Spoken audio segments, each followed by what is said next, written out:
Bonjour à tous, bienvenue sur le séminaire René Guénon.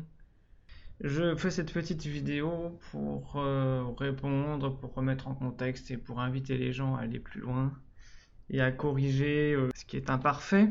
À propos donc du travail qu'a fourni un camarade, si on veut, un collègue youtubeur et qui s'appelle le Précepteur et qui a donc publié très récemment une vidéo sur René Guénon qui s'intitule René Guénon, la crise du monde moderne, et qui d'ailleurs a été hashtagué par lui, c'est-à-dire a été relié à des mots-clés suivants, philosophie, Guénon, fin du monde. Bon, ce qui n'est peut-être pas très...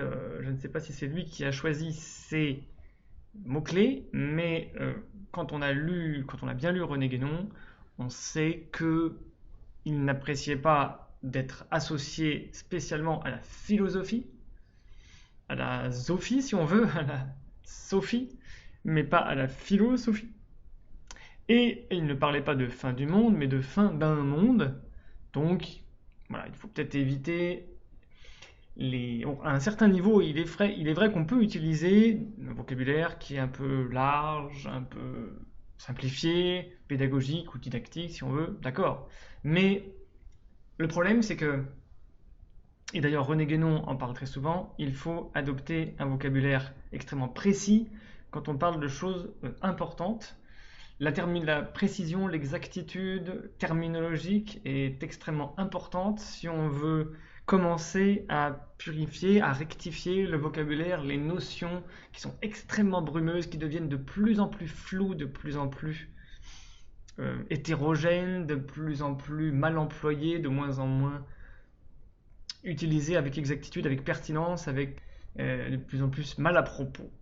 Donc voilà, la précision terminologique est extrêmement importante. Et hélas, la vidéo donc du précepteur sur René Guénon commet pas énormément d'erreurs sur ce plan, mais il y en a quand même un certain nombre. Et donc j'ai fait ce petit enregistrement et cette vidéo afin de rectifier certains discours, certaines formulations qui ont été utilisées par le précepteur, afin que ces auditeurs, qui sont apparemment relativement nombreux, puissent avoir une manière de voir les choses de manière un peu plus précise, un peu plus claire, sur le plan terminologique, je veux dire. On en va un peu plus loin dans l'exactitude et dans la précision, en ce qui concerne en tout cas René Guénon. Je ne m'étendrai pas sur les autres vidéos du précepteur, mais je vais simplement, en dernière partie de mon petit exposé, simplement expliquer qu'il faut remettre en contexte justement la valeur de René Guénon par rapport à la valeur de tous les autres auteurs qu'étudie et qu'a commenté le précepteur et sur lesquels il a fait des vidéos plus ou moins longues. Par exemple, quand même lorsqu'on se rend compte qu'il a consacré à Eckhart Tolle, qui est le pape du développement personnel, une vidéo de 50 minutes, plus d'autres vidéos sur le développement personnel, alors que la vidéo sur René Guénon est une vidéo de 40 minutes, bon, on peut quand même, quand on évalue la valeur des auteurs, on peut se poser des questions, mais on y reviendra tout à l'heure. Là, je vais revenir sur toutes les expressions que j'ai notées qui sont vraiment utilisées de manière non pertinente ou de manière dont la terminologie est peu claire, inadaptée et inexacte. Donc là, il faut un peu corriger parce que la précision du vocabulaire est extrêmement importante pour ne pas se tromper dans la construction doctrinale, dans la cohérence doctrinale. Alors tout d'abord, j'ai noté que le précepteur a utilisé l'expression métaphysique des cycles cosmiques. Il n'y a pas de métaphysique des cycles cosmiques parce que justement ce sont des cycles cosmiques, donc en quelque sorte ils sont quand même physiques. Alors donc là, l'expression métaphysique des cycles cosmiques est donc globalement peu pertinente et mal adaptée, inadaptée. On peut parler de doctrine métaphysique qui s'applique aussi aux cycles cosmiques si on veut, mais il n'y a pas de métaphysique des cycles cosmiques. La métaphysique implique la science aussi des cycles cosmiques, mais voilà, métaphysique des cycles cosmiques est une formulation qui est vraiment maladroite, malheureuse comme on dit, Donc il faut éviter voilà, de mélanger les plans. Ça fait partie des choses qui sont, en fait, dans le discours, quand un discours se développe et qu'on utilise des expressions comme ça, qui sont vraiment inadaptées, qui sont peu pertinentes, qui introduisent du flou dans les conceptions, ça peut amener à des confusions mentales et à des confusions doctrinales qui peuvent prendre une dimension grave. Je vais citer d'autres expressions qui peuvent être parfois, qui seront d'ailleurs plus graves. Ensuite, il y a eu l'expression que j'ai relevée. Guénon nous permettrait de nous élever à un devenir universel infiniment supérieur à l'homme. Alors, attention, chez René Guénon, la notion d'infini est extrêmement précise, est extrêmement d'ailleurs. René Guénon se situe effectivement dans la métaphysique. Donc quand on est dans la métaphysique, il faut être précis dans les notions métaphysiques sous peine de mélanger le physique et le métaphysique, justement, donc de mélanger des notions qui doivent être distinguées pour créer de la science. Si on veut, on va dire que c'est une science métaphysique, donc il faut créer une sorte de précision des concepts métaphysiques qui sont les outils pour penser cette science métaphysique. Voilà. Or, la notion d'infini est effectivement une notion importante, grave, profonde, extrêmement forte, qu'il faut bien préciser. Or, René Guénon est tout à fait clair. René Guénon distingue trois choses: le fini, premièrement, deuxièmement, l'indéfini, et troisièmement, l'infini. La distinction de ces trois choses est une des clés qu'il faut posséder pour maîtriser le vocabulaire métaphysique de René Guénon. Si on ne maîtrise pas cette distinction, c'est que vraiment on est tout au début de la lecture des œuvres de René Guénon. Dans ce cas-là, il vaut mieux pas faire de vidéo ou pas trop en parler ou attendre d'être mieux formé là-dessus.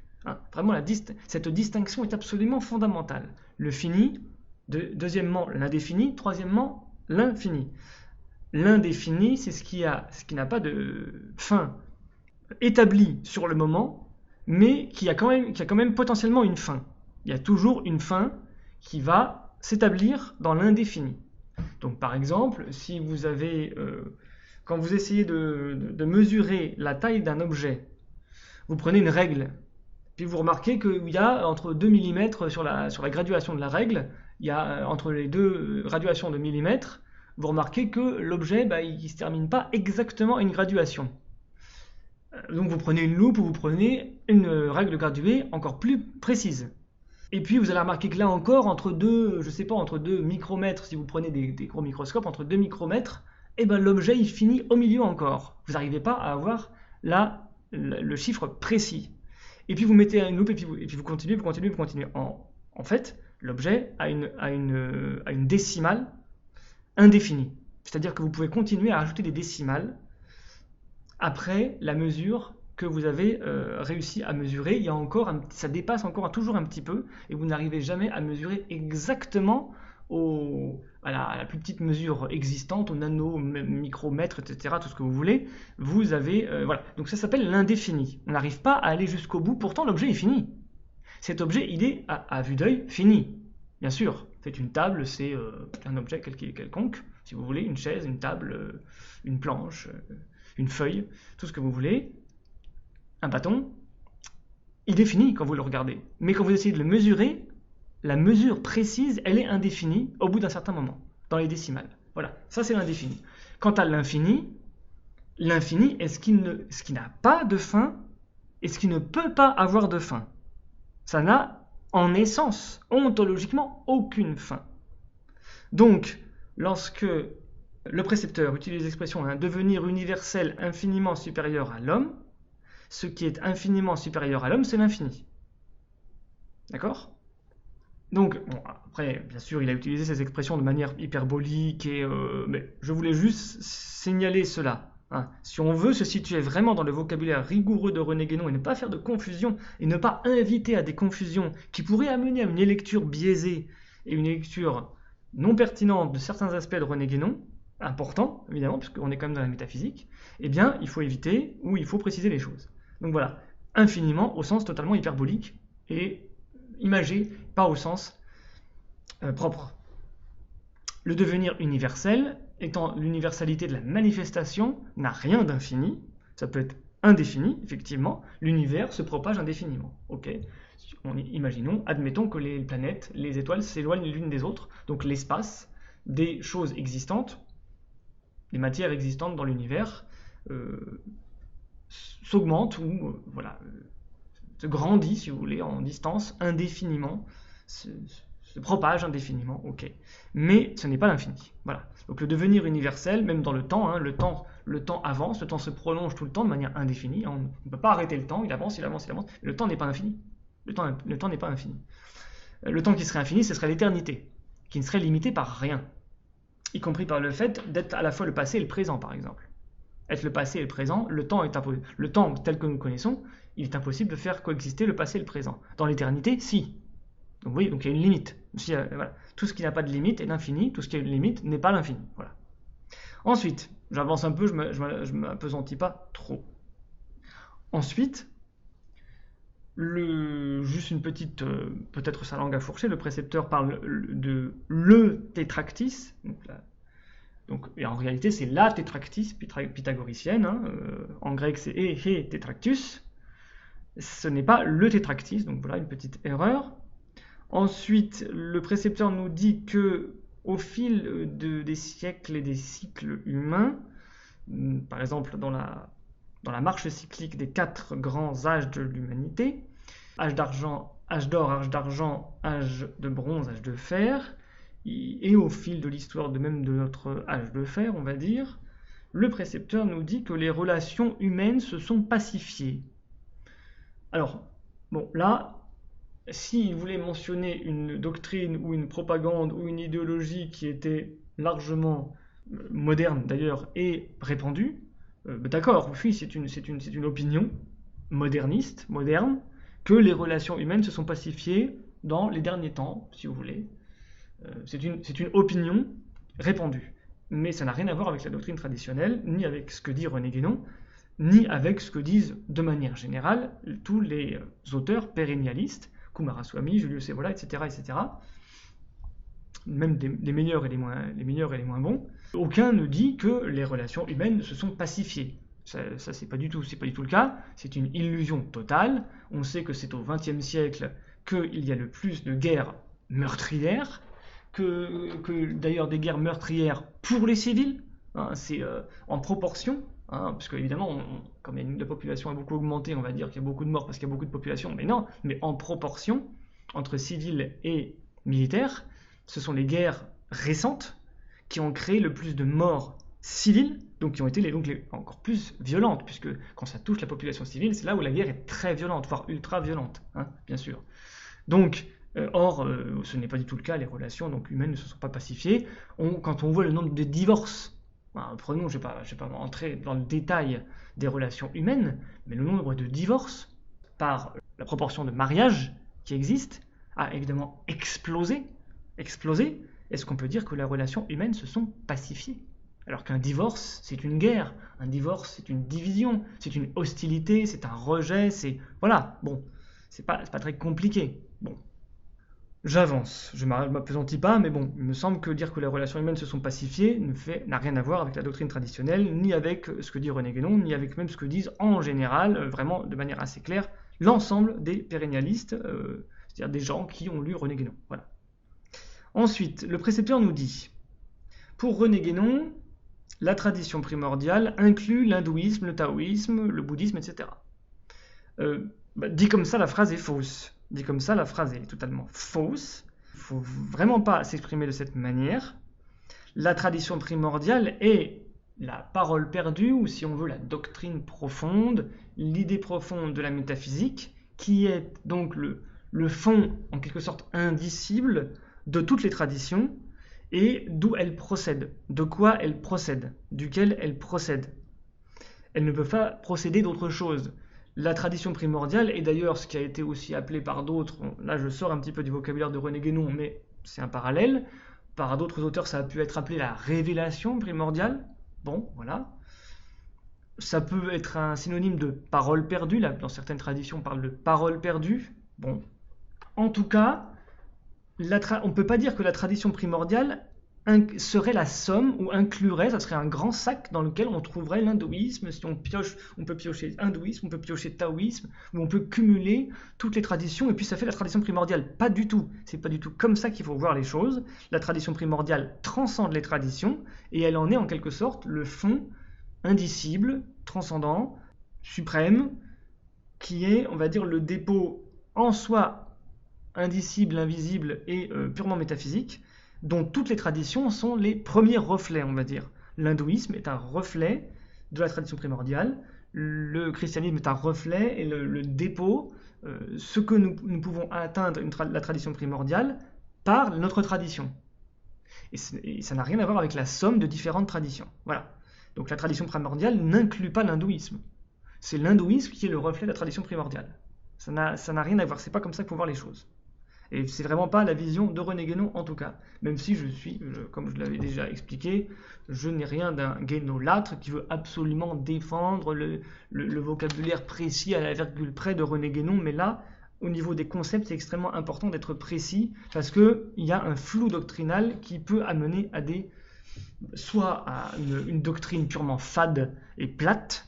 Évidemment, si on s'en tient à la modernité, c'est pas bien, c'est des illusions, il faut revenir au vrai être, etc. Bon, effectivement, on peut rester à un discours extrêmement plat, anodin et bénin.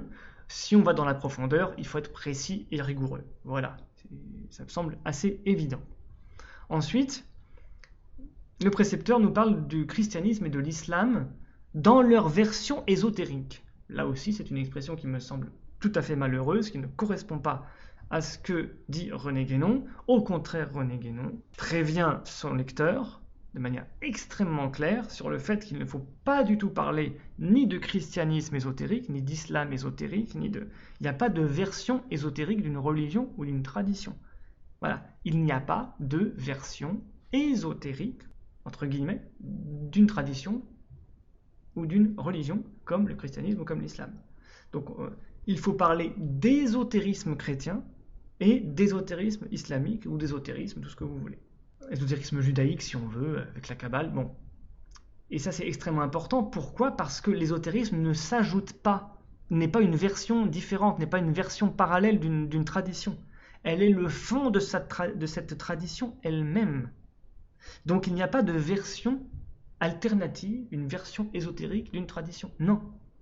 Il y a l'ésotérisme d'une tradition qui est sa révélation propre, sa profondeur métaphysique propre, dont la version connue, l'exotérisme, la version la plus connue, on va dire, n'en est qu'un reflet tout à fait relatif, tout à fait extérieur, tout à fait visible, et en fait, la version la plus altérée, la plus alternative, si on veut, d'une tradition, c'est ce qui en est connu, justement. Et c'est ça toute la perspective de René Guénon. C'est de faire comprendre aux gens que les traditions que vous connaissez par certains documentaires, Arte par exemple, sur, je sais pas, le chamanisme dans tel ou tel pays du monde, en Afrique ou en Asie, sur tel ou tel ashram hindou, sur tel ou tel temple bouddhiste, sur tel ou tel monastère orthodoxe, etc. Ça, ce sont les versions, justement, les versions extérieures de la tradition. Vous n'atteindrez pas la tradition en regardant un documentaire Arte, y compris si c'est un documentaire qui est vraiment concentré sur les lieux, les pratiques et les doctrines de ces différentes traditions.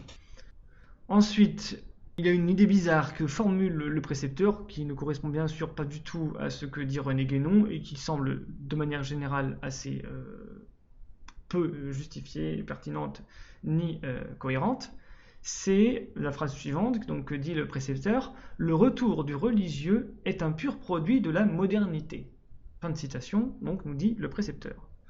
Le retour du religieux serait un pur produit de la modernité. Bon, ça semble, de manière assez évidente, au fond, une négation, une contre-vérité par rapport à tout ce que dit René Guénon. Au contraire, le religieux, la religion en tant que telle, est quelque chose qui reste parfaitement étranger et parfaitement hostile à la modernité, et la modernité reste parfaitement hostile aux religieux. Tout ce qui est moderne dans le monde actuel, toute la modernité est une entreprise de lutte, vraiment de destruction et d'altération. Quand on ne peut pas détruire, on altère et on diminue. On édulcore, on altère. On transforme jusqu'à détruire, jusqu'à transformer l'essence d'une chose pour la faire disparaître en quelque sorte, hein. Pas par la lutte ou la guerre directe, mais par une guerre indirecte, de corruption, on va dire. On corrompt quelqu'un plutôt que de le tuer, par exemple. Et bien là, c'est pareil, la modernité, elle va vouloir détruire frontalement ou altérer, édulcorer, transformer, corrompre ce qu'elle veut détruire. Et il en va de cela, ici, exactement, en ce qui concerne les traditions. La modernité, toutes les traditions religieuses, la modernité veut les détruire ou les corrompre. Donc ça n'a pas changé, ça ne changera pas et ça n'a jamais changé. Il en a toujours été ainsi. Une tradition religieuse est l'ennemi juré de la modernité. En tant que tradition, bien sûr, en tant que tradition métaphysique. Rappelons-le. C'est-à-dire selon la définition d'une tradition religieuse au sens plénier du terme, au sens plein du terme, la tradition religieuse est l'ennemi juré de la modernité. Et la modernité est l'ennemi juré de la tradition religieuse. Donc le retour du religieux ne peut absolument pas être un pur produit de la modernité. Si l'on veut, on peut à la limite, si je veux transformer la phrase du précepteur pour la rendre en une phrase qui peut correspondre à ce que dit Guénon, mais qui serait plus ou moins son idée, ça serait que le retour d'une certaine falsification du religieux est un pur produit de la modernité. Là oui, la modernité a transformé le religieux pour en faire une certaine forme, édulcorer, altérer, une contrefaçon, si l'on veut, comme le disait René Guénon d'ailleurs.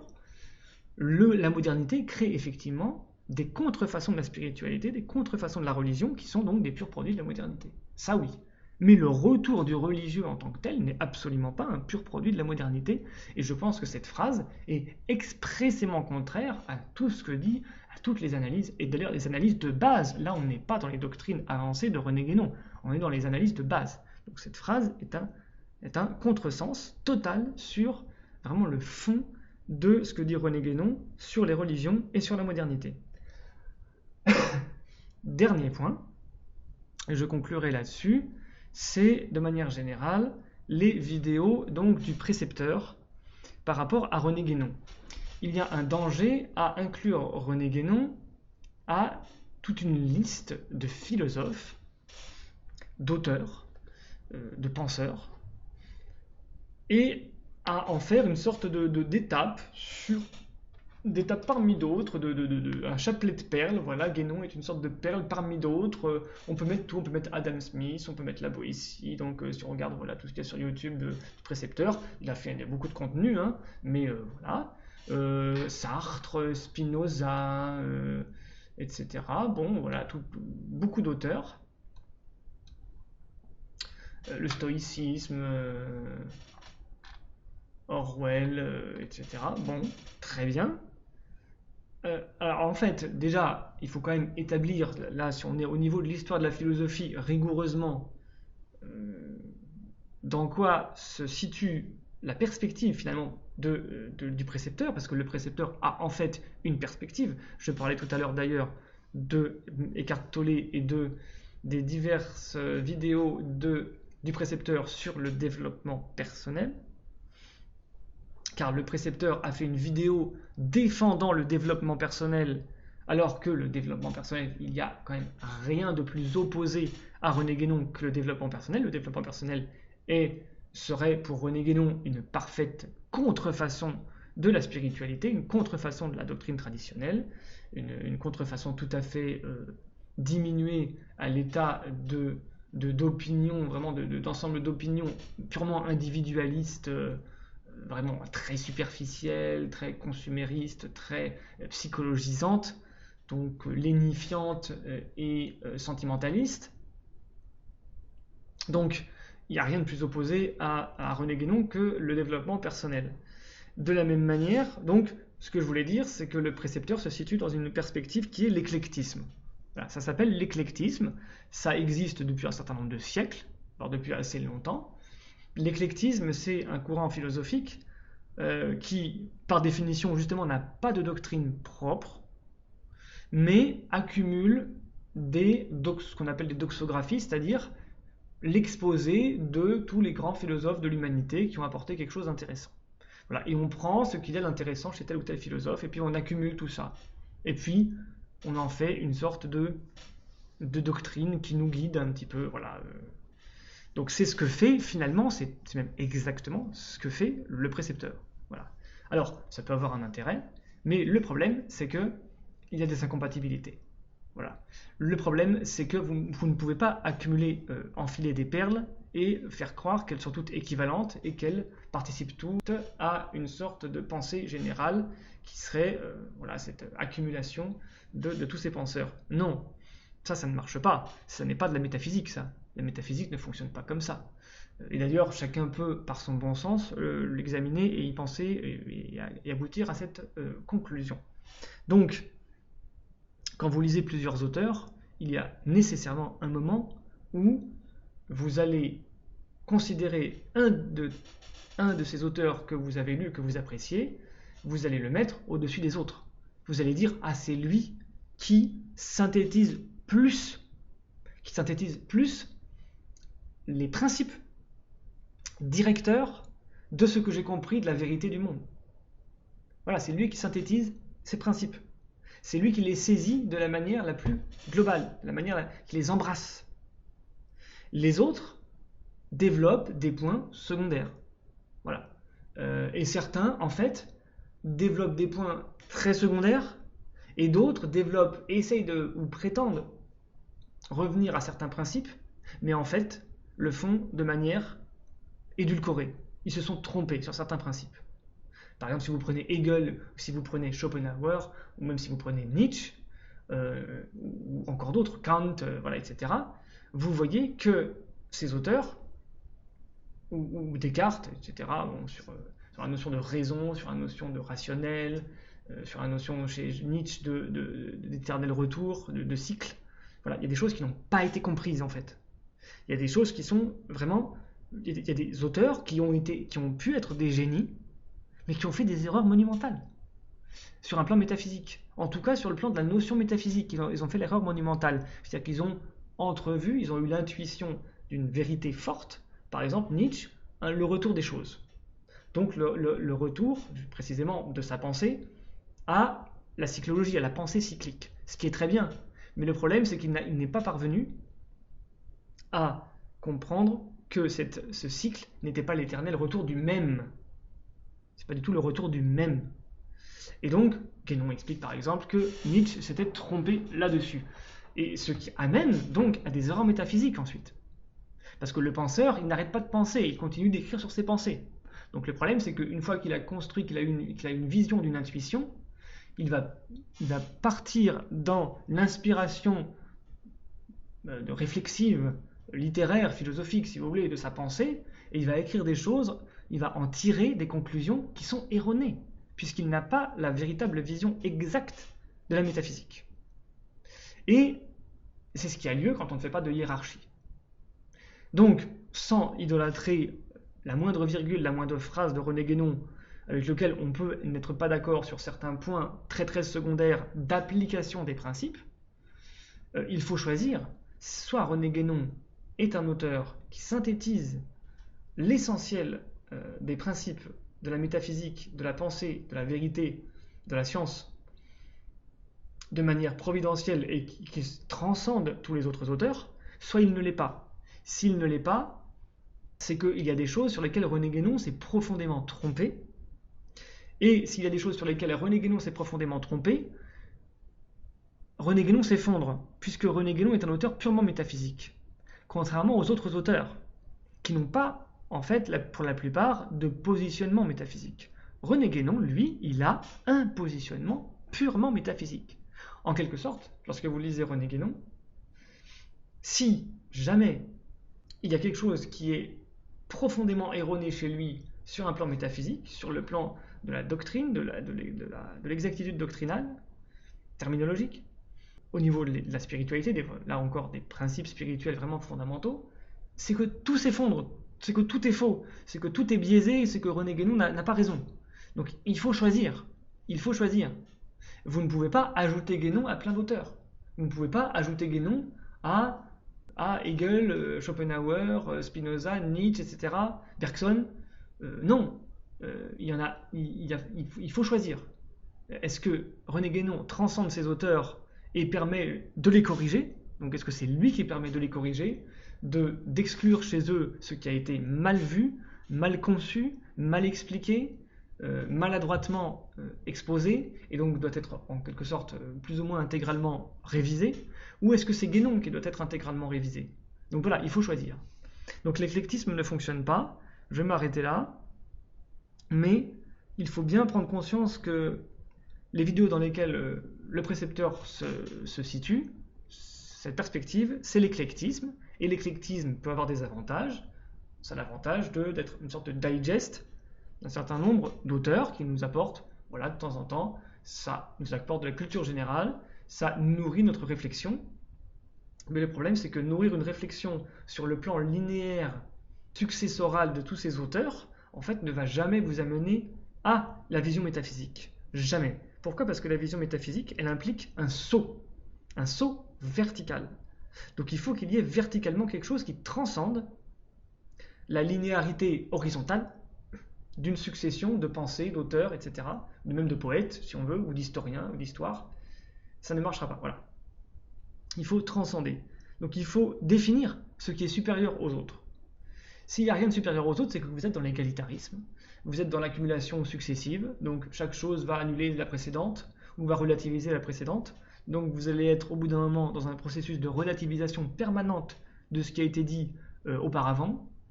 Vous allez tomber donc dans le relativisme, vous n'allez plus savoir ce qu'est la vérité, vous allez perdre toute foi dans la vérité, du coup qu'est-ce que vous allez chercher, hein?